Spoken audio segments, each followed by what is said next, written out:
Salut à tous, le journal du foot de ce mardi 1er décembre.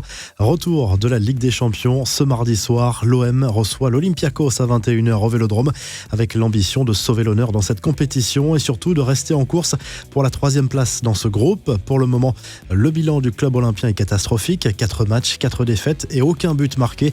André Villas-Boas a fait preuve d'une réelle lucidité en conférence de presse. Je suis curieux de comprendre pourquoi toutes les équipes françaises, hormis le PSG et Lyon, ces dernières années, prennent de plein fouet l'impact de la Ligue des Champions. Il faut être plus exigeant culturellement sans doute. On a pensé que c'était un groupe abordable, mais on a montré beaucoup de naïveté. Ce sera l'un des gros échecs de ma carrière que je ne pourrai jamais effacer, a lâché le coach portugais devant les médias. Marseille est dans l'obligation de l'emporter si possible par 2 buts d'écart pour prendre l'avantage sur le club grec en termes de goal average particulier. Un coup d'œil à présent sur les autres rencontres de la soirée. Dans le groupe de l'OM, le FC Porto accueille Manchester City.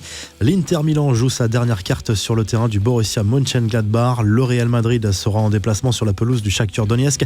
Belle affiche entre l'Atlético Madrid et le Bayern Munich au Wanda Metropolitano. Dans le groupe D, Liverpool reçoit l'Ajax et l'Atalanta accueille le FC Midtjylland. Pour conclure cette partie Ligue des Champions, sachez que Stéphanie Frappart s'apprête à entrer un peu plus dans l'histoire du football européen. La Française a été désignée pour diriger le match entre la Juve et le Dynamo Kiev ce mercredi. C'est la première fois de l'histoire qu'une femme arbitrera une rencontre de Ligue des Champions masculine. Edinson Cavani éteint l'incendie. Le buteur uruguayen a répondu à la polémique sur l'emploi du terme negrito qui signifie petit noir en espagnol dans une story Instagram après la victoire à Southampton. Un terme certes maladroit mais en aucun cas raciste selon l'attaquant de Manchester United qui a expliqué que ce terme avait une dimension affective dans son pays tout en présentant ses excuses aux personnes qui l'auraient pu blesser. Le message était adressé à un ami de Cavani. Les Red Devils soutiennent d'ailleurs Cavani dans cette affaire. Erling Haaland n'en finit plus de voir sa cote grimper sur le marché des transferts. Selon l'Observatoire du football CIES, la valeur du buteur du Borussia Dortmund a augmenté de 35 millions d'euros rien que sur le mois d'octobre. Il faut dire que le Norvégien affole les stats depuis le début de la saison. Déjà 10 buts en Bundesliga, 6 en Ligue des Champions et 6 en équipe de Norvège. Haaland est désormais coté à 155 millions d'euros minimum. Les infos en bref, le pessimisme de Noël Le Graët pour l'édition 2020-2021 de la Coupe de France qui pourrait être selon lui tout simplement annulée en raison du retard très important pris par la compétition. C'est presque cuit, a reconnu le président de la Fédération française de football. Un nouveau format n'est pas à exclure sans les clubs amateurs, même si l'esprit de la compétition serait forcément dénaturé. Les confidences d'Oussem Aouar sur RMC, le milieu de terrain lyonnais est revenu sur le dernier mercato et se dit heureux d'avoir choisi de rester à Lyon. Le joueur de l'OL a également tenu à calmer le jeu après sa mise à l'écart du groupe lors du dernier match contre Reims avant d'évoquer sa relation avec Juninho et d'encenser son président Jean-Michel Aulas. André Villas-Boas, lui, a tenu à remettre en place un certain Paolo Maldini qui a reconnu récemment que le Milan AC suivait de près Florian Thauvin. Oui, ce n'est pas très gentil de sa part, mais bon, c'est normal, c'est Maldini. Il a le droit de dire ce qu'il veut, a ironisé le technicien portugais.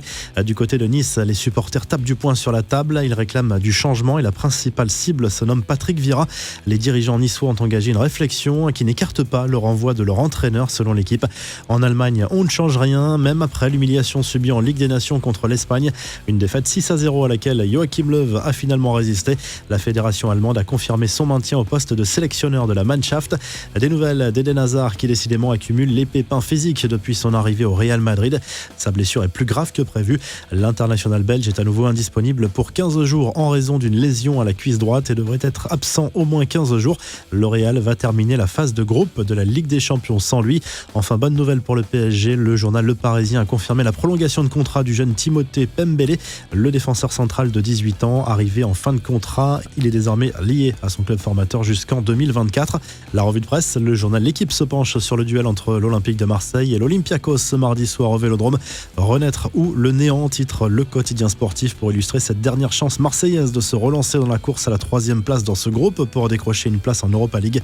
Nom de Dieu, titre France Football qui revient cette semaine sur la carrière et la vie exceptionnelle de Diego Maradona, décédé la semaine dernière à l'âge de 60 ans.